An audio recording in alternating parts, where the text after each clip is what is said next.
ആദ്യമായിട്ട് ഷിഗല്ല കേസുകൾ ഇതുവരെയുള്ള അതിൽ ഒന്ന് ജില്ലയും ഈ മാസത്തിൽ റിപ്പോർട്ട് ചെയ്തിട്ടുള്ളത് ജാനുവരി മുതൽ ഈ മാസം വരെയുള്ള ടോട്ടലായിട്ട് റിപ്പോർട്ട് ചെയ്തിട്ടുള്ളത്. ഇപ്പോൾ തിരുവനന്തപുരം ജില്ലയിൽ 9 കേസുകൾ ഈ മാസം റിപ്പോർട്ട് ചെയ്തു. ജാനുവരി മുതൽ ജൂൺ വരെ 16 കേസുകൾ റിപ്പോർട്ട് ചെയ്തു. ഇവിടെ മരണസംഖ്യ ഇല്ല. കൊല്ലം ഈ മാസം 4 കേസുകൾ റിപ്പോർട്ട് ചെയ്തു. ജാനുവരി മുതൽ ജൂൺ വരെ 7 കേസുകൾ റിപ്പോർട്ട് ചെയ്തു. ഇവിടെ മരണമില്ല. ആലപ്പുഴ ഈ മാസം 3 കേസുകൾ റിപ്പോർട്ട് ചെയ്തു. ടോട്ടൽ ഞാൻ ടോട്ടൽ എന്ന് പറയുന്നത് ജാനുവരി ടു ജൂണാണ്. ആലപ്പുഴയിൽ ഈ മാസം 3 കേസ് റിപ്പോർട്ട് ചെയ്തു. ടോട്ടൽ 6 കേസുകൾ റിപ്പോർട്ട് ചെയ്തു. മരണമില്ല. പത്തനംതിട്ടയിൽ ഈ മാസം ഒന്നും റിപ്പോർട്ട് ചെയ്തിട്ടില്ല. പക്ഷേ ടോട്ടലില്ല, മരണമില്ല. പത്തനംതിട്ടയിലെ മാത്രമാണ് ഷിഗല്ല റിപ്പോർട്ട് ചെയ്യാത്ത ജില്ല. കോട്ടയം ടോട്ടലായിട്ട് 1 ആണ് ആകെ റിപ്പോർട്ട് ചെയ്തത്. ഈ മാസം റിപ്പോർട്ട് ചെയ്തിട്ടില്ല. ഇടുക്കി ഈ മാസം 1 കേസ് റിപ്പോർട്ട് ചെയ്തു. ടോട്ടൽ 3. എറണാകുളം ടോട്ടൽ 2 ഈ മാസം റിപ്പോർട്ട് ചെയ്തിട്ടില്ല. തൃശ്ശൂർ ഈ മാസം 4 കേസുകൾ റിപ്പോർട്ട് ചെയ്തു. ടോട്ടൽ 5 കേസുകളാണ്. മരണം 1. ഈ 5 മരണങ്ങളിൽ 1 തൃശ്ശൂരാണ്. പാലക്കാട് ഇതുവരെ റിപ്പോർട്ട് ചെയ്തിട്ടില്ല. മലപ്പുറം 9 കേസുകൾ ഈ മാസം റിപ്പോർട്ട് ചെയ്തു. ടോട്ടൽ 14 കേസുകൾ റിപ്പോർട്ട് ചെയ്യപ്പെട്ടു. 2 മരണങ്ങൾ മലപ്പുറം ജില്ലയിലാണ്. കോഴിക്കോട് 22 കേസുകൾ ഈ മാസം റിപ്പോർട്ട് ചെയ്തു. ടോട്ടൽ 74 മരണം 2. വയനാട് ഈ മാസം 16, അതാണ് ടോട്ടൽ റിപ്പോർട്ട് ചെയ്യപ്പെട്ടിട്ടുള്ളത്. കണ്ണൂർ 2 കേസുകൾ ഈ മാസം റിപ്പോർട്ട് ചെയ്യപ്പെട്ടു. അത് മാത്രമേ ടോട്ടലുള്ളൂ. കാസർഗോഡ് ഇതുവരെ റിപ്പോർട്ട് ചെയ്യപ്പെട്ടിട്ടില്ല. ഇപ്പോൾ ടോട്ടൽ ഈ മാസം റിപ്പോർട്ട് ചെയ്യപ്പെട്ട കേസ് 70. ജാനുവരി മുതൽ ജൂൺ വരെ റിപ്പോർട്ട് ചെയ്യപ്പെട്ട മൊത്തം കേസുകൾ 146. മരണം 5. അതിൽ 1 മരണം മാർച്ചിലായിരുന്നു. പിന്നെ ഈ അടുത്ത, അതായത് ഇപ്പോൾ മരണം നടന്നിട്ടുള്ളത് മലപ്പുറം, കോഴിക്കോട്, തൃശ്ശൂർ ഈ ജില്ലകളിലാണ് മരണം നടന്നിട്ടുള്ളത്. അതിൽ കോഴിക്കോടും മലപ്പുറവും 2 വീതവും. മലപ്പുറത്ത് 1 മരണം കഴിഞ്ഞ മാർച്ചിലായിരുന്നു. അതുകൂടെ കൂട്ടിയിട്ടാണ് 2 എന്ന് പറഞ്ഞ്. ഇപ്പോൾ കോഴിക്കോടുള്ള ഒരു കുട്ടിയുടെ നില ഗുരുതരമാണ്. മിനിഞ്ഞാന്ന് അവലോകനം കോഴിക്കോട് നടത്തിയപ്പോൾ 2 കുട്ടികളുടെ നില ഗുരുതരമായിരുന്നു. 1 കുട്ടിയാണ് ഇന്നലെ മരണപ്പെട്ടത്. ഇതാണ് ഷിഗല്ലയുടെ ഇപ്പോഴത്തെ ഒരു സ്ഥിതി എന്ന് പറയുന്നത്. അപ്പോൾ ടോട്ടൽ നിപയുടെ കേസുകളിൽ ഇതുവരെ 38 ടെസ്റ്റുകൾ നടത്തി. ഇപ്പോൾ പേഷ്യൻ്റായി അവിടെ കിടക്കുന്ന പേഷ്യൻറ്റിന് മാത്രമേ പോസിറ്റീവ് ഉള്ളൂ. ബാക്കി എല്ലാം നെഗറ്റീവാണ്. അതായത് 38ൽ 37 കേസുകളും നെഗറ്റീവാണ്. അപ്പോൾ ഈ ടോട്ടലായിട്ട് നോക്കുമ്പോൾ പകർച്ചവ്യാധികളുടെ സംഖ്യ എത്താണ് നിങ്ങൾ തന്നെ റിപ്പോർട്ട് ചെയ്തിട്ടുണ്ട് ഈ വർഷം കൂടുതലാണ്. അതിൻ്റെ ഒരു മുഖ്യ കാരണമായിട്ട് ഞങ്ങൾ അവലോകനം നടത്തിയപ്പോൾ മനസ്സിലായത് ഈ ശുചീകരണ പ്രവർത്തനങ്ങളും മഴക്കാല പൂർവ്വ ശുചീകരണ പരിപാടികളൊക്കെ ഈ തെരഞ്ഞെടുപ്പ് കാരണം കുറേ തടസ്സപ്പെട്ടിട്ടുണ്ട്. അതായത് പല നിങ്ങൾക്കറിയാം, ലോക്കൽ ബോഡികൾ നിലവിൽ വരുന്നത് ഡിസംബറിലാണ്. ഏതാണ്ട് ഒരു 70-80% പുതിയ ആൾക്കാരാണ് വന്നിട്ടുള്ളത്. ഇവരെ ഒന്ന് പരിചയപ്പെട്ട് വരുമ്പോഴേക്കും മാർച്ച് 15-ാം തീയതി ഇലക്ഷൻ പ്രഖ്യാപിച്ചു. പെരുമാറ്റച്ചട്ടം വന്നു. പിന്നെ എല്ലാവരും ഇലക്ഷൻ മൂഡിലായി. അതുകൊണ്ട് മുൻകാലങ്ങൾ ഉണ്ടായിരുന്നതിനേക്കാൾ മഴക്കാല പൂർവ്വ ശുചീകരണ പ്രവർത്തനങ്ങളിൽ തടസ്സം നേരിട്ടിട്ടുണ്ട്. ആദ്യം കുറ്റമല്ല, ഭരണസമിതികൾ പുതിയ ആൾക്കാർ വന്നു. പിന്നെ നിങ്ങൾക്കറിയാലോ, January panchayat local body election കഴിഞ്ഞപ്പോഴേക്കും എല്ലാവർക്കും ഒരു അസംബ്ലി മൂഡായി. സ്വാഭാവികമാണ്. ഇതിലിപ്പോൾ ആരെയും കുറ്റം പറഞ്ഞിട്ട് കാര്യമില്ല. പക്ഷേ അതുകൊണ്ട് പകർച്ചവ്യാധികളുടെ എണ്ണം കൂടി. കാരണം ലോക്കൽ ബോഡിയാണ് ഇതിൻ്റെ അന്തരീക്ഷം ശുചീകരണത്തിൽ അവർക്കും പങ്കുണ്ട്, എല്ലാവർക്കും പങ്കുണ്ട്. എല്ലാവരും കൂടെ വിചാരിച്ചാലേ നടക്കും. അവരെയും കുറ്റം പറഞ്ഞിട്ട് കാര്യമില്ല. അപ്പോൾ ഇങ്ങനെയൊക്കെയുള്ള സാഹചര്യത്തിൽ പിന്നെ മാത്രമല്ല പരിശോധനയും ഞങ്ങൾ കുറേ കൂടെ വിപുലമാക്കിയിട്ടുണ്ട്. നമ്മൾ ഈ യാഥാർത്ഥ്യം മൂടി വയ്ക്കേണ്ട കാര്യമില്ലല്ലോ. പകർച്ചപ്പനിയല്ലേ, യാഥാർത്ഥ്യം മൂടി വച്ചാൽ നമ്മളെയും ബാധിക്കും ഭാവിയിൽ. അപ്പം അതുകൊണ്ട് സത്യമായി തന്നെ ഇരിക്കട്ടെ. ഇപ്പം അതിൻ്റെ എന്തായാലും വിമർശനങ്ങളുണ്ടാവും. ഒന്നും ചെയ്താലും ഉണ്ടാവും, ചെയ്തില്ലെങ്കിലും ഉണ്ടാവും. അപ്പോൾ പ്രവർത്തികൾ ചെയ്യാൻ തന്നെയാണ് ഞങ്ങൾ തീരുമാനിച്ചിട്ടുള്ളത്. അതനുസരിച്ച് കാര്യങ്ങൾ മുന്നോട്ട് പോകും. പക്ഷെ ഇങ്ങനെ ഈ രോഗം വ്യാപിക്കുന്ന ഒരു സാഹചര്യത്തിൽ ഈ മേഖലയിലൊക്കെയുള്ള വിദഗ്ധരായിട്ടുള്ള ആളുകൾ, ഇപ്പോൾ ഒന്ന് രോഗം ഉള്ള സ്ഥിതി, അതിനെ പ്രതിരോധിക്കണം. രോഗം വരാതിരിക്കാനുള്ള മാർഗം അത് പരിശോധിക്കണം. പിന്നെ മൃഗങ്ങളിൽ നിന്ന് മനുഷ്യനിലേക്ക് പകരുന്ന രോഗങ്ങൾ അത് പരിശോധിക്കണം. ഇതിൻ്റെയൊക്കെ അടിസ്ഥാനത്തിൽ ഇന്ന് കാലത്ത് ഒരു വിപുലമായിട്ടുള്ള യോഗം ഇന്ന് എൻ്റെ ചേംബറിൽ കൂടി. അത് കുറേ കാര്യങ്ങൾ ഡിസ്കസ് ചെയ്തുകൊണ്ടാണ് ഈ ഇന്നത്തെ യോഗ അല്പം നീണ്ടുപോയത്. അതാണ് നിങ്ങൾക്കൊരു ബുദ്ധിമുട്ടുണ്ടായത്. അപ്പോൾ ഈ പകർച്ചവ്യാധികളെ നിയന്ത്രിക്കാൻ ഒരു ഹൈ പവർ കമ്മിറ്റി വേണം എന്നുള്ളൊരു ധാരണ മൊത്തത്തിലുണ്ടായിട്ടുണ്ട്. അപ്പം അങ്ങനെ വരുമ്പോൾ ഇതുകൊണ്ട് ലക്ഷ്യമിടുന്നത് ഇതിനു വേണ്ടി ഒരു ഹൈ പവർ കമ്മിറ്റി ഒരു കലണ്ടർ തയ്യാറാക്കുക. ഈ പകർച്ചപ്പനികൾ നിയന്ത്രിക്കാനുള്ള ഒരു കലണ്ടർ തയ്യാറാക്കുക. അപ്പം അതിന് ഓരോ സീസണിലും വരാൻ സാധ്യതയുള്ള പകർച്ചവ്യാധികളെ മുൻകൂട്ടി കണ്ട് പ്രതിരോധിക്കാനുള്ള നടപടികൾ. ഉദാഹരണം പറഞ്ഞാൽ ഇപ്പോൾ നിപയുടെ ഞാൻ പറഞ്ഞല്ലോ, ഒരു പ്രത്യേക കാലഘട്ടം, അതായത് മെയ് മാസം മുതൽ സെപ്റ്റംബർ വരെ. അപ്പോൾ ഇനിയിപ്പോൾ അടുത്ത വർഷമാകുമ്പോൾ നമുക്കതിൻ്റെ പ്രിക്കോഷൻ എടുക്കാം നേരത്തെ തന്നെ. അപ്പോൾ അതിൻ്റെ ഒരു റീസൺ കണ്ടുപിടിച്ചിട്ടുള്ള ഇത്രത്തോളമാണ് കണ്ടുപിടിച്ചിട്ടുള്ളത്. അപ്പോൾ കണ്ടുപിടിച്ചത് ഈ മാസങ്ങളിലാണ് ഇത് രോഗം പടരാനുള്ള സാധ്യത. അപ്പോൾ അത് മുൻകൂട്ടി കണ്ടുപിടിച്ചു കഴിഞ്ഞാൽ നമുക്ക് ഇപ്പോൾ ഇതുപോലെയുള്ള ഇപ്പോൾ റിപ്പോർട്ട് ചെയ്ത ഒരു കേസും പോസിറ്റീവ് പോലും നമുക്ക് ഒഴിവാക്കാനാണ് ഇനി ശ്രമിക്കുന്നത്. അപ്പോൾ ഇതിനൊക്കെ കണക്കാക്കിക്കൊണ്ട് അതിൻ്റെ വിശദമായിട്ടുള്ള വിവരങ്ങൾ നിങ്ങൾക്ക് നോട്ടായിട്ട് പിന്നീട് എത്തിച്ചു തരാം. ഒരു ജാഗ്രത സംവിധാനം ശക്തിപ്പെടുത്തണം.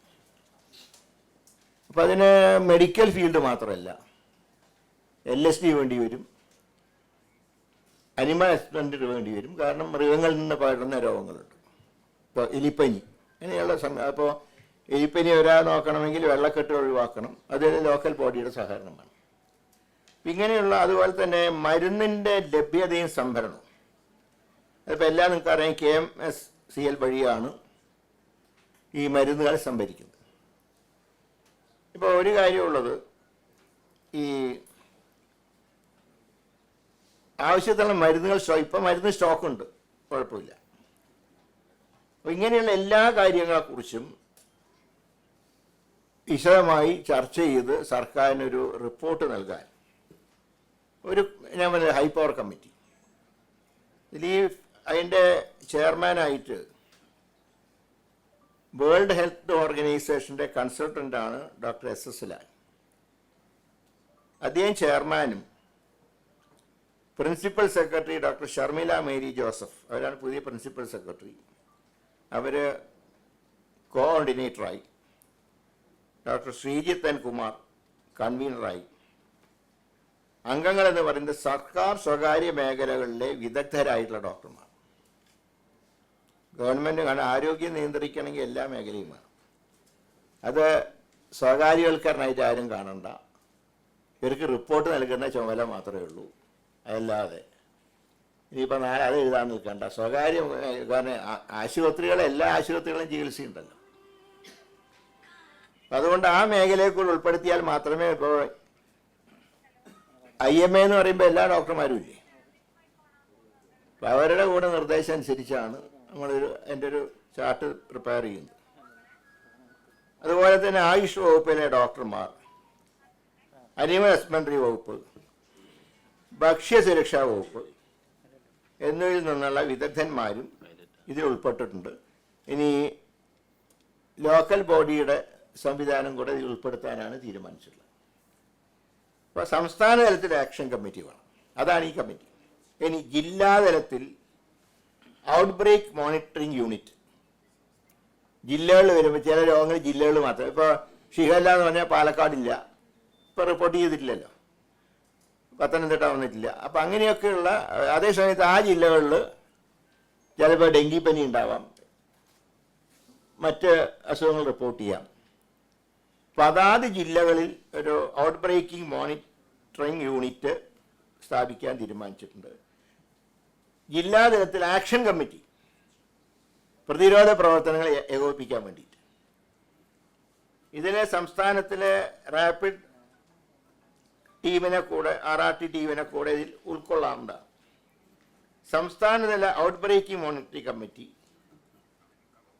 കൂടെ രൂപീകരിച്ച്, അപ്പോൾ ഇതിൻ്റെ ലക്ഷ്യമൊന്നും മറ്റൊന്നുമല്ല, പഞ്ചായത്ത് ലെവൽ വരെ ഉണ്ടാവാൻ സാധ്യതയുള്ള രോഗങ്ങളെ പ്രതിരോധിക്കുക. രോഗങ്ങൾ റിപ്പോർട്ട് ചെയ്ത സ്ഥലത്ത് അതിനെ എങ്ങനെ പ്രിവെൻറ്റ് ചെയ്യുന്നുള്ളതിനെക്കുറിച്ച് അന്വേഷിക്കുക. ഒരു കാര്യം ഞാൻ പറയാം, ഇതിൻ്റെയൊക്കെ ഫൈനൽ അതോറിറ്റി എന്ന് പറയുന്നത് ആരോഗ്യ മന്ത്രാലയം തന്നെയാണ്. പ്രിൻസിപ്പൽ സെക്രട്ടറി, DME, DHS തുടങ്ങിയ സംവിധാനങ്ങളാണ് ഏത് നിർദ്ദേശം ആരോഗ്യ വകുപ്പിൽ നടപ്പാക്കുക. അത് തികച്ചും ഔദ്യോഗികമായി തന്നെ കാര്യങ്ങൾ മുന്നോട്ട്. ഇത് ഞങ്ങളെ സഹായിക്കാൻ ഒരു കമ്മിറ്റി എന്നുള്ള നിലയ്ക്കാണ് ഹൈപ്പവർ കമ്മിറ്റിയെ നിയോഗിച്ചിട്ടുള്ളത്. അതായത് ഇതുപോലുള്ള എപ്പോഴും ഉണ്ടാവുന്ന ചില പകർച്ചവ്യാധികളെ ഇനി എങ്ങനെ ഭാവിയിൽ നിയന്ത്രിക്കാം, അതിനെക്കുറിച്ചാണ് അന്വേഷിക്കാൻ ചുമതലപ്പെടുത്തിയിട്ടുള്ളത്. അപ്പോൾ അടുത്ത വർഷം മുതൽ കഴിയുന്നത്ര രോഗപ്രതിരോധം നടപ്പാക്കുക, അതാണ് ലക്ഷ്യം. അതാണ് പറഞ്ഞത്, അതിൻ്റെ ഉൾപ്പെടെ എല്ലാ കാര്യങ്ങളും. ഇപ്പോൾ ഞങ്ങൾ കഴിഞ്ഞ ദിവസം നഗരത്തിൽ 3 ജലവിഭവ വകുപ്പ് മന്ത്രി യോഗം വിളിച്ചു. പ്രധാനമായി അന്ന് നഗരത്തിലെ വെള്ളക്കെട്ടുകൾ, പാർവതീപുത്തന ഉൾപ്പെടെ ശുദ്ധീകരിക്കുന്ന കാര്യങ്ങളാണ് ആലോചിച്ചിട്ടുള്ളത്. അപ്പോൾ അത് അങ്ങനെയുള്ള എല്ലാ ജില്ലകളിലും ഇതുപോലുള്ള ജലസ്രോതസ്സുകൾ തടസ്സപ്പെടുകയും അതൊക്കെ മലിനീകരിക്കപ്പെടുകയും ചെയ്തു. അതുകൊണ്ട് അങ്ങനെയുള്ള കാര്യങ്ങളിൽ സർക്കാർ ആ രീതിയിൽ കാര്യങ്ങൾ കൈകാര്യം ചെയ്യും. എങ്ങനെ ഞാൻ പറഞ്ഞ എല്ലാം ഞങ്ങൾ അന്ന് നഗരത്തിൻ്റെ ആണെന്ന് ചർച്ച ചെയ്തെങ്കിൽ അത് ബാക്കി എല്ലായിടത്തും, കാരണം അതാണ് ഈ രോഗങ്ങളുടെ വേദനയുടെ ഉത്ഭവം. ഒരു കാലത്ത് പാർവതി ഉത്തനാലിലൊക്കെ മുങ്ങിക്കുളിച്ചൊരു കാലം ഉണ്ടായിരുന്നു. ഇപ്പം മുങ്ങിയാലത്തെ അവസ്ഥ എന്താണെന്ന് നിങ്ങൾക്ക് അറിയാമല്ലോ. ഇല്ല, അതുകൊണ്ടാണല്ലോ ഇത് ഞാൻ പറയാം. രോഗങ്ങളെ ആരും മറച്ചു വയ്ക്കുന്നില്ല. പക്ഷേ ഇത് റിപ്പോർട്ട് ചെയ്യുമ്പോൾ ആധികാരികത ഉണ്ടാവണം. ഇപ്പോൾ തന്നെ നിങ്ങൾ പറഞ്ഞില്ലേ ചിലയിടത്ത് കൺഫ്യൂഷൻ വന്നു. അങ്ങനെ കൺഫ്യൂഷൻ ഉണ്ടാവാൻ പാടില്ല എന്നുള്ളതുകൊണ്ടാണ് ഇപ്പം ഞാൻ പറഞ്ഞത്. ഇതിൻ്റെ കണക്ക് നിങ്ങളുടെ മുമ്പിൽ വെച്ചിട്ടുണ്ടല്ലോ. നിങ്ങൾ എഴുതിയത് കറക്റ്റ് ആയതുകൊണ്ടാണല്ലേ ഞങ്ങൾ ഹൈപ്പവർ കമ്മിറ്റിയിലേക്ക് പോകാൻ കാരണം. നിങ്ങൾ പറഞ്ഞിട്ടുണ്ട് രോഗങ്ങൾ പടരുന്നു, അത് ഗൗരവമായിട്ട് എടുക്കണം. അല്ല ഞാൻ ശേഷം ഒരു രോഗമില്ല എന്ന് ആരെങ്കിലും പറയൂ?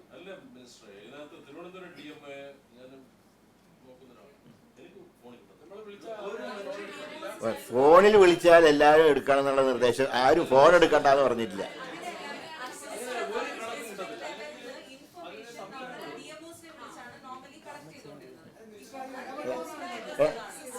എങ്ങനെ? അതെ, അതാ പറഞ്ഞത്, എല്ലാ ദിവസവും സൈറ്റിലിടുന്നുണ്ട്. പിന്നെ സംശയം ഉണ്ടെങ്കിൽ നിങ്ങൾക്ക് എൻ്റെ ഓഫീസിൽ ചോദിക്കാം. ആ സൈറ്റിലിടുന്നുണ്ട്, പിന്നെ പ്രത്യേകിച്ച് ചോദിക്കേണ്ട ആവശ്യമില്ലല്ലോ. 5 മണിക്കാണ് അപ്ഡേറ്റ് ചെയ്യാൻ പറഞ്ഞില്ല, വൈകുന്നേരം. അതുണ്ടെങ്കിൽ പരിശോധിച്ച് നടപടി സ്വീകരിക്കാം, ഡയറക്ഷൻ കൊടുക്കാം. അങ്ങനെ ഒരു രോഗവും മറച്ചു വയ്ക്കില്ല. ഇപ്പം നിങ്ങളെ മറച്ചു വയ്ക്കേണ്ട ഒരു കാര്യമില്ല. ഞാൻ പറഞ്ഞല്ലോ, രോഗമുണ്ട് നിങ്ങൾ റിപ്പോർട്ട് ചെയ്യുമ്പോൾ ഞങ്ങൾക്ക് മനസ്സിലാക്കാം, അല്ലെങ്കിൽ ഇതുപോലെ DMO തരുമ്പോൾ ഞങ്ങൾക്ക് മനസ്സിലാക്കാം. അതിലൊന്നും യാതൊരു രീതിയിലുള്ള ഫോൺ എടുക്കാത്തത് എന്താണെന്ന് അറിയില്ല. അങ്ങനെ ഫോൺ എടുക്കുന്നത് ആരെങ്കിലും പറയൂ? അത് എന്നെ ഞാൻ പറയാം, ഞാൻ വന്നിട്ട് ആകെ 28 ദിവസമായിട്ടേ ഉള്ളൂ. ഇത് 10 വർഷം ഉണ്ടല്ലോ, 10 വർഷത്തെ ഒരു സിസ്റ്റം ഉണ്ടല്ലോ, അത് മാറ്റാം. അല്ല നിങ്ങളെ ശ്രദ്ധയിൽപ്പെടുത്തിയാൽ ഞാൻ സമ്മതിച്ചു, ശരി പറയാം. അതിനെക്കുറിച്ചൊന്നും തർക്കമില്ല. തീർച്ചയായും അല്ല, അത് അങ്ങനെയുള്ള നിർദ്ദേശങ്ങൾ സ്വാഗതം ചെയ്യുന്ന ഒരാളാണ് ഞാൻ. കാരണം ഡോക്ടറായിട്ടല്ലല്ലോ ആരോഗ്യമന്ത്രിയായത്.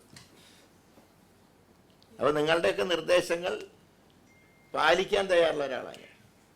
അതും പഠിക്കുന്നുണ്ട്. ഒരു ഗീതം പഠിക്കാനുള്ളത് കൊടുത്തിട്ടുണ്ട്. ഒരു പ്രത്യേക പ്രദേശങ്ങൾ, പ്രത്യേകിച്ച് ഇപ്പോൾ കോഴിക്കോടിന് ഇപ്പോൾ വരുന്നത് പേരാമ്പ്ര ഭാഗത്താണ്. അപ്പോൾ അതൊക്കെ പരിശോധിക്കുക. എല്ലാ കാര്യങ്ങളെക്കുറിച്ച് നമുക്ക് റിസർച്ച് നടത്തുക. ഇതുവരെ നടത്തിയ റിസർച്ചിലാണ് ഈ ചില പ്രത്യേക മാസങ്ങളിൽ ഇതുണ്ടാകാനുള്ള സാധ്യത. പക്ഷെ എന്ന് വിചാരിച്ച് ഈ പറഞ്ഞ പോലെ എന്തുകൊണ്ട് ചില പ്രദേശങ്ങളിൽ മാത്രം ഉണ്ടാവുന്നു? എൻ്റെ അഭിപ്രായത്തിൽ ആ ഭാഗത്തും ഉണ്ടാകരുതെന്നാണ് ആഗ്രഹം. അല്ലാതെ ഇനിയിപ്പോൾ മലബാറിലായതുകൊണ്ട് തിരുവിതാംകൂറിലും കൊച്ചിയിലും കൂടെ വരണമെന്നൊന്നും നമ്മൾ ആരും ആഗ്രഹിക്കുന്നത്. ഉള്ളത് തന്നെ തുടച്ചു നീക്കാനാണ്. അതും എല്ലാം പഠന വിഷയമാണ്. കാരണം ഇതൊക്കെ ഒരുപാട് റിസർച്ച് നടത്തേണ്ടി വരും. കണ്ടീഷൻ അതേപോലെ കണ്ടിന്യൂ ചെയ്യാം. വെന്റിലേറ്റർ സത്യത്തിൽ മെഡിക്കൽ കോളേജിൽ വരുമ്പോൾ അദ്ദേഹത്തിൻ്റെ അവസ്ഥ വളരെ പരിതാപകരമായിരുന്നു. ആ രാത്രി അദ്ദേഹത്തിന് അവിടെ ഷിഫ്റ്റ് ചെയ്യുന്ന നേരത്ത് വളരെ ഇതായിട്ട് പറഞ്ഞിട്ടുള്ളത്, അന്ന് പറഞ്ഞിട്ടുള്ളൊരു കാര്യം, ഒരു 24 മണിക്കൂർ പോലും ആ രോഗി സർവൈവ് ചെയ്യുന്നുള്ളൊരു പ്രതീക്ഷ ഡോക്ടർമാർക്കൊന്നും ഉണ്ടായിരുന്നു. പക്ഷെ അവർ മാക്സിമം ട്രൈ. ഈ കാര്യത്തിലൊരിതുണ്ട്, ഡോക്ടർമാരും താഴെയുള്ള ക്ലീനിങ് സ്റ്റാഫ് വരെ എല്ലാവരും സഹകരിച്ചുകൊണ്ടാണ് ഇത്രയും നേട്ടം ഉണ്ടാക്കാൻ കഴിയും. അതിൻ്റെ ക്രെഡിറ്റ് കൂടെ അവർക്കാണ്. എല്ലാ മരുന്നുകളും ഇപ്പോൾ സ്റ്റോക്കുണ്ട്. ഇത് സംബന്ധിച്ച് എല്ലാ മരുന്നുകളും ഇല്ല. ഇന്ന് തീരുമാനിച്ചിട്ടല്ലേ ഉള്ളൂ. As early as possible. അവലോകന യോഗങ്ങൾ ഇടയ്ക്കിടയ്ക്ക് ഞങ്ങൾ ആഴ്ചയിൽ നടത്തണമെന്ന് തീരുമാനിച്ചു. പിന്നെ അതുപോലെ ഡിപ്പാർട്ട്മെൻ്റ് വകയായിട്ട് ബോധവൽക്കരണം. ഇപ്പോൾ തന്നെ ഇന്ന് ഫുഡ് ആൻഡ് സേഫ്റ്റി കമ്മീഷൻ എന്നാണ് ചാർജ് എടുത്തത്. അവർക്ക് കർശനമായുള്ള നിർദ്ദേശം കൊടുത്തിട്ടുണ്ട്. വൃത്തിഹീനമായിട്ടുള്ള തട്ടുകടകൾ പൂട്ടിയേ തീരൂ. ഇതുവരെ അതിൽ സാറ്റിസ്ഫാക്ടറി ആയിട്ട് എനിക്ക് തോന്നിയിട്ടില്ല. ഞാൻ എല്ലായിടത്തും പോകുമ്പോഴും നോക്കാറുണ്ട്. തട്ടുകട ഞാൻ എൻ്റെ രീതിയിലൊന്ന് പരിശോധിക്കാറുണ്ട്. അത് പ്രകാരം ഇപ്പോഴും ചിലയിടത്ത് വൃത്തിഹീനമായിട്ടുള്ള തട്ടുകടകൾ പ്രവർത്തിക്കുന്നുണ്ട്. ഇന്ന് ഞാൻ പുതിയ കമ്മീഷനോട് പറഞ്ഞിട്ടുണ്ട്, നിർബന്ധമായും നടപടിയെടുക്കണം. പിന്നെ ചില ഹോട്ടലുകളിൽ ചൂടുവെള്ളത്തിൻ്റെ കൂടെ പച്ചവെള്ളം ഒഴിക്കുന്നുണ്ട്. ഇന്നൊരു നിർദ്ദേശം കൂടെ കൊടുത്തിട്ടുണ്ട്, മിനറൽ വാട്ടറും പരിശോധിക്കണം. അതിലും തട്ടിപ്പുണ്ട്. സിറിഞ്ച് വെച്ച് കയറ്റുന്ന സമ്പ്രദായം ശ്രദ്ധയിൽപ്പെട്ടിട്ടുണ്ട്. കണ്ടാൽ മിനറൽ വാട്ടർ കുടിക്കുമ്പോൾ എനിക്കും സംതൃപ്തി, നിങ്ങൾക്കും സംതൃപ്തി. പക്ഷേ സാധാരണ വെറും പച്ചവെള്ളം കുടിക്കുമ്പോൾ ഉണ്ടാകുന്ന എല്ലാ കുഴപ്പങ്ങളും നമുക്കുണ്ടാവും. ഇത്ര മതിയല്ലോ.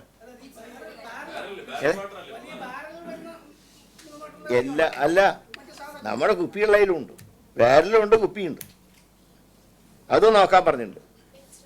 പിന്നെ നാളെ മിക്കവാറും ജില്ലാ കളക്ടർമാരുടെ DMOമാരുടെയും ഒരു ഓൺലൈൻ യോഗം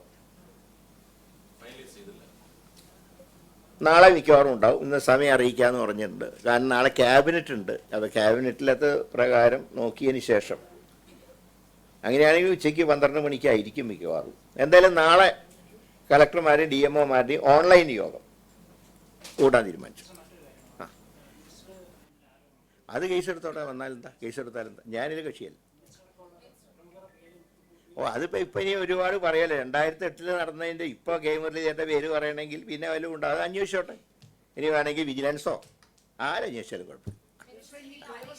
ഏതാ? അതായത് സ്വർണ്ണ തട്ടിപ്പ് കേസിൽ പെട്ടവരെയൊക്കെ ചില മർമ്മപ്രധാനമായിട്ടുള്ള സാധനങ്ങൾ നിയമിച്ചുകൊണ്ട് മിനിഞ്ഞാന്ന് ഒരു ഉത്തരവിറങ്ങി.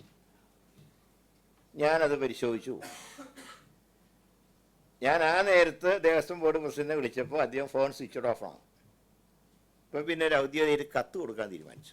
കത്തിൽ പറഞ്ഞിട്ടുള്ള ഇത്രയേ ഉള്ളൂ, വിവാദങ്ങൾ ഉണ്ടാക്കുന്നവരെ, കേസുകളിൽ സംശയത്തിൻ്റെ നിഴൽ നിൽക്കുന്നവരെ ഒരൗദ്യോഗിക സ്ഥാനങ്ങളിൽ നിയമിക്കരുത്. പക്ഷേ ദേവസ്വം ബോർഡിന് സ്വയംഭരണാധികാരമുണ്ട്. ഞാൻ പറഞ്ഞ് കേൾക്കണമെന്നില്ല. അങ്ങനെ കേട്ടില്ലെങ്കിൽ ഈ കൊള്ളയിൽ നിങ്ങൾക്ക് ഉത്തരവാദിത്തമുണ്ട് എന്ന് ഗവൺമെൻറ്റിന് കണക്കാക്കേണ്ടി വരും. അത് പറഞ്ഞിട്ടാണ് കത്ത് കൊടുത്തത്. അതല്ല, അത് വിദഗ്ധ സംഘത്തിൻ്റെ അത് പറഞ്ഞിട്ടല്ലോ. ഈ വൃത്തിഹീനമായിട്ടുള്ള കുളത്തിൽ മുങ്ങി കുളിക്കുമ്പോൾ ഉണ്ടാവുന്ന, അതാണ് നേരെ ബ്രെയിനിനെ ബാധിക്കുന്നത്. ഇതാണ് മെയിൻ കാരണം. മറ്റേ നോക്കാം, നിങ്ങൾ പറഞ്ഞാൽ ഷവർന്ന് വന്ന് നോക്കാം. പക്ഷെ ഇതുവരെയുള്ള ഫസ്റ്റ് ഇൻഫർമേഷൻ റിപ്പോർട്ടെന്ന് പറയുന്നത് ഈ മാലിന്യം കലർന്ന വെള്ളത്തിൽ ഇപ്പോൾ ഡൈവ് ചെയ്യുമല്ലോ, നീന്തൽ ഇപ്പം അതല്ലേ കുളത്തിൽ കുളിക്കുന്നുള്ളൂ. ഇപ്പം പഴയതുപോലെയൊന്നും കുളത്തിൽ കുളിയൊന്നും ഇല്ലല്ലോ. ഈ അതായത് സ്പോൺസർ ചെയ്യുക. അപ്പോൾ ഞങ്ങളൊരു ബിൽഡിംഗ് കട്ടണം, അപ്പം അങ്ങനെ ചെയ്യുന്നുണ്ടല്ലോ. അപ്പം ഞാൻ പറയും, ഇന്നലെ ഇതിൻ്റെ അല്ല, ആരോഗ്യവകുപ്പിൻ്റെ അല്ല, മറ്റേ നമ്മുടെ കടാമ്പുഴ ദേവസ്വം അവരുടെ 1-2 പ്രോജക്റ്റുകൾ IDBI ബാങ്കുകാർ സ്പോൺസർ ചെയ്തിട്ടുള്ള ഒരു ബിൽഡിങ്ങിൻ്റെ ഇനോഗ്രേഷൻ ഞാൻ ഇന്നലെ നടത്തി. ഇന്ന് വെച്ചിട്ട് ഭരണം ദേവസ്വത്തിൻ്റെ തന്നെയാണ്.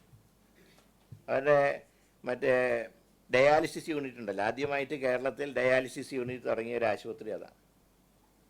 അവിടെ അതിനു വേണ്ടിയുള്ള വിപുലമായിട്ടുള്ള കെട്ടിടം IDBI ബാങ്കുകാർ സ്പോൺസർ ചെയ്തിട്ടുണ്ട്. പിന്നെ അതിൽ പിന്നെ സംശയമില്ലല്ലോ, അത് ഭരിക്കുന്ന ആരാന്നറിയാമല്ലോ. പക്ഷെ അവർക്ക് ഫുൾ ഫ്രീഡം കൊടുത്തു. ഞാൻ പറഞ്ഞു, ബാങ്ക് ഇതിൻ്റെ ഡയാലിസിസ് യൂണിറ്റ് കൺട്രോൾ ചെയ്യുന്ന മുഴുവൻ ദേവസ്വം ബോർഡാണ്. അതുപോലെയാണ് ആരോഗ്യം. ഇപ്പം ഒരു ബിൽഡിംഗ് വേണം, ഒരു ബാങ്ക് സ്പോൺസർ ചെയ്യാം. അത് വിചാരിച്ചിട്ട് ആ ബിൽഡിങ് അവരുടെ ആവുമല്ല, അവരുടെ CSR ഫണ്ട് ഉണ്ടാവും. ഇത് IDBI ബാങ്കിൻ്റെ CSR ഫണ്ട് ഉപയോഗിച്ചിട്ടാണ് ഈ ബിൽഡിംഗ് ഉണ്ടായത്. ഇന്നലെ ഗുരുവായൂർ ദേവസ്വത്തിൻ്റെ ചർച്ചയിൽ അതായിരുന്നു. CSR ഫണ്ട് കൂടെ ഉപയോഗിച്ചുകൊണ്ട് ക്ഷേത്രത്തിൻ്റെ നവീകരണം. ഇതുവരെയായിട്ട് അങ്ങനെ നിയമിച്ചിട്ടില്ലല്ലോ. ഇതുവരെയായിട്ട് അങ്ങനെ ഒന്നും കാര്യമായിട്ട് ലൈസൺ ഓഫീസർമാർ വെച്ചിട്ടില്ല. പട്ടിക ഉണ്ട്, നിങ്ങൾക്ക് തരുന്ന ആൾക്കാർ മുമ്പ് നിയോഗിച്ച ആൾക്കാരാണ്. അതുകൊണ്ട് വല്ലതും ഉണ്ടെങ്കിൽ എന്നോട് ചോദിച്ചാൽ മതി, ഞാൻ അറിയാണ്ട് ഒന്നും നടക്കില്ല. അതല്ല, അതിൽ ഒരു കാര്യമുണ്ട്, അത് ഒരിക്കലും അങ്ങനത്തെ ഒരു തീരുമാനത്തിലേക്ക് നമ്മൾ ഇതുവരെ എത്തിയിട്ടില്ല. ഏതാ ഇപ്പോഴത്തെ DHS നന്നായിട്ട് പ്രവർത്തിക്കുന്നുണ്ട്. എനിക്ക് ഫുൾ കോൺഫിഡൻസ് ആണ് അവരുടെ പ്രവർത്തനം. പൂർണ്ണമായിട്ട് ഞങ്ങളുടെ ലൈനിനോട് സഹകരിക്കുന്നത്. അപ്പോൾ കാരണം ഇവർ മുമ്പ് കഴിഞ്ഞ സർക്കാരിൻ്റെ കാലത്ത് ഈ ചാർജിൽ 4 മാസം ഉണ്ടായിരുന്നു. കുഴപ്പമില്ല, എന്ത് വിളിച്ചാലും.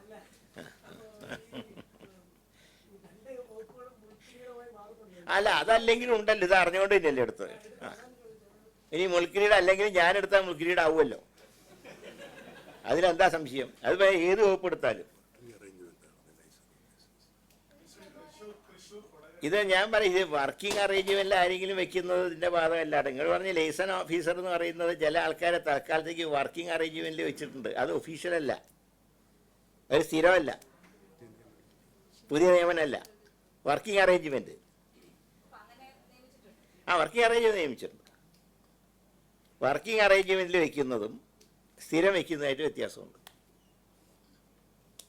അപ്പോൾ സംശയമില്ലല്ലോ. ഇനിയിപ്പോൾ നാളെ പറയണ്ട മന്ത്രിക്ക് നടക്കുന്ന കാര്യങ്ങൾ അറിയില്ല എന്ന് പറയണ്ട. അതായത് കൺഫേം. അതെ, അതായത് പരിശോധിക്കുന്നു. ഞങ്ങൾക്ക് ഇതുവരെ ആയിട്ട് ഒന്നും പറഞ്ഞിട്ടില്ല, കിട്ടിയിട്ടില്ല. ഇന്നലെ തന്നെ കൺഫേം ആണ്. അത്രയേ ഉള്ളൂ. ആ മരണം 43 വയസ്സുകാരൻ്റെ. ഇല്ല, അത് തയ്യാറാക്കി അറിയിക്കും. ഇപ്പം നാളെ 12 മണിക്ക് കളക്ടർമാരുടെ ഓൺലൈൻ യോഗം 12 മണി. ഇനി തൽക്കാലം സംശയമൊന്നും ഇല്ലല്ലോ, ബാക്കി ഇനിയും കാണാമല്ലോ.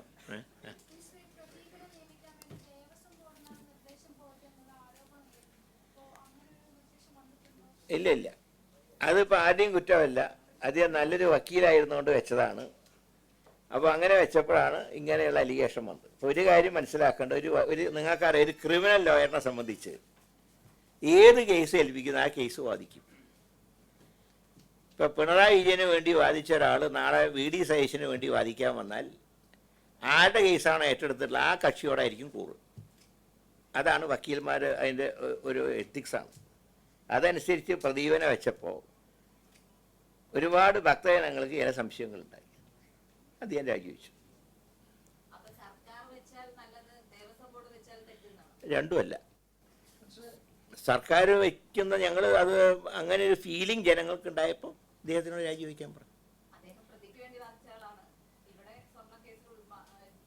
ഞാൻ പറഞ്ഞ വക്കീൽമാരുടെ എത്തിക്സ് എന്ന് പറഞ്ഞാൽ ഒരു കേസ് ആർക്ക് വേണ്ടി വാദിക്കുന്നു അവരോട് നീതി പുലർത്തുക എന്നുള്ളത്.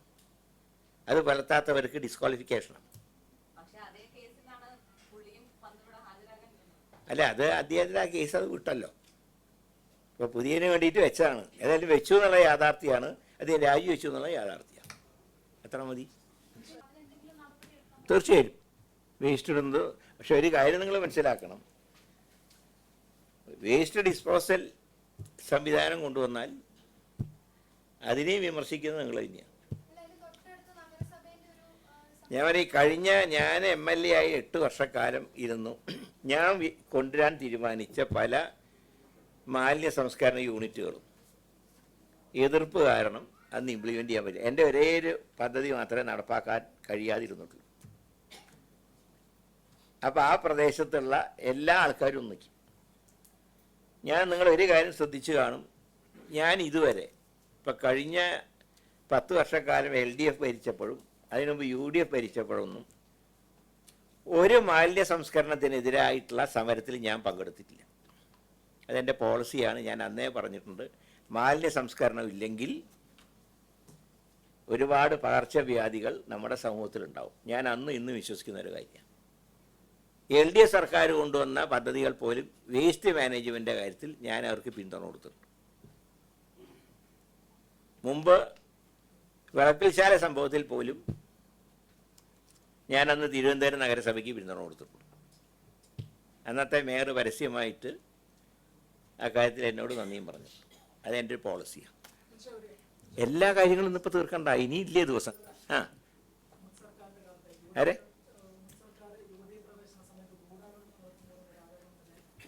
അതുകൊണ്ടാണല്ലോ പത്മകുമാറിനെ പുറത്താക്കലിന് വരെ സസ്പെൻഷൻ ആക്കിയത്. കാരണം പല സത്യങ്ങളും അദ്ദേഹം വിളിച്ചു പറയുന്നുള്ളതുകൊണ്ട്. അതാണല്ലോ അതിൻ്റെ കാര്യം. മയത്തിലൊന്ന് തലോടി വിട്ടതാ പത്മകുമാറിനെ.